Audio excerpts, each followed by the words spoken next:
அனைவருக்கும் வணக்கம். நீங்கள் பங்கு சந்தையை பற்றி தெரிஞ்சுக்கணுன்னு நினைக்கிறீங்களா? இல்லைன்னா அதை முதலீடு செஞ்சு லாபம் சம்பாதிக்கணும்னு ஆசைப்படுறீங்களா? அதுக்கு முன்னாடி அது சார்ந்த சில விஷயங்களையும் அதை பற்றியும் நம்ம தெளிவாக தெரிஞ்சுக்கணும். முதல்ல லாட்ரி பல ஆண்டுகளாக நடந்துக்கிட்டு இருக்கு. இது சில அதிர்ஷ்டசாலிகளை தான் உருவாக்குது. அதில் 97% மக்கள் பணத்தை இழக்க தான் செய்கிறாங்க. உதாரணத்துக்கு ஒரு நாளைக்கு 90 லட்சம் லாட்ரி சீட்டு அச்சடிக்கப்பட்டால் அதில் 1% லாட்ரி சீட்டு மட்டும்தான் என்ன பண்ணுறாங்க, வாங்குறவங்க மட்டும்தான் வெற்றி பெறுறாங்க. மற்ற 99% மக்கள் அடித்தட்டு மக்கள் ரொம்ப பாதிக்கப்படுறாங்க. அதே மாதிரி குதிரை பந்தயம், கார் ரேஸ், இதுவும் மிக பிரபலமாக நடந்துகிட்டு இருக்கு. நம்ம இதை சினிமாவில் கூட பார்த்துருக்கோம். இதுலேயும் என்ன பண்ணுறாங்க, 90% பேர் பணத்தை கட்டி தோல்வி தான் சந்திக்கிறாங்க.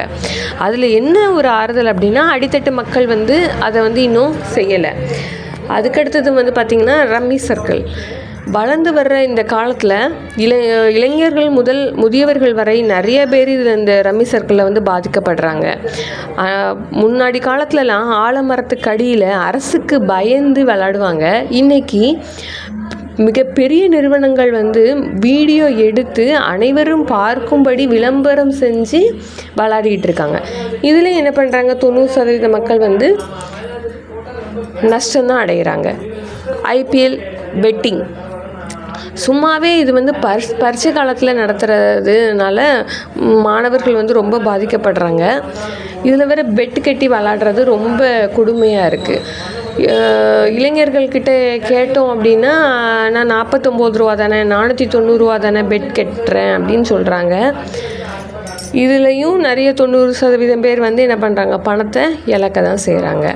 அது தொடர்ந்து பார்த்திங்கன்னா ஹை இன்ட்ரெஸ்ட். இது காலம் காலமாக நடந்து வந்துட்டுருக்கு. ஒரு விதமான சதுரங்க வேட்டை தான் இதுவும். இதுலேயும் 5% வருமானம் தரேன், 10% வருமானம் தரேன் என்று மக்களை ஆசையை காட்டி வலையை விரித்து அதில் முதலீடு செஞ்சு அதுக்கப்புறம் கொஞ்சம் காலத்துக்கு அப்புறம் அந்த கம்பெனியை என்ன பண்ணிட்டு போயிடுறாங்க, மூடிட்டு ஓடிடுறாங்க. இதுலேயும் 99% பேர் என்ன பண்ணுறாங்க, ஏமாற்றம் தான் அடைகிறாங்க.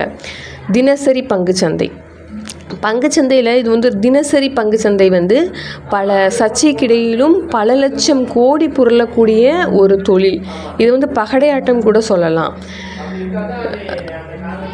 மேலும் இதை என்ன இதுனா, கல்வி அறிவு பெற்றவர்களே பணத்தை இழப்பது தான் இதில் ஒரு ஆச்சரியம். இதற்கு என்ன காரணம் அப்படின்னா, ரஜினி மாதிரி ஒரே பாட்டில் கோடீஸ்வரனும் ஆகணும் அப்படிங்கிற ஆசை தான். கவர்மெண்ட் இதில் 90% நம்ம தோல்வி அடைவோம் அப்படின்னு சொல்லுது. நம்ம பங்கு சந்தையில் முதலீடு செய்வதற்கு முன்பு நம்ம தகுதியான ஆலோசகர்களின் ஆலோசனைப்படி போதிய லாபத்தை இலக்காக வைத்து முதலீடு செய்யுங்கள். நன்றி.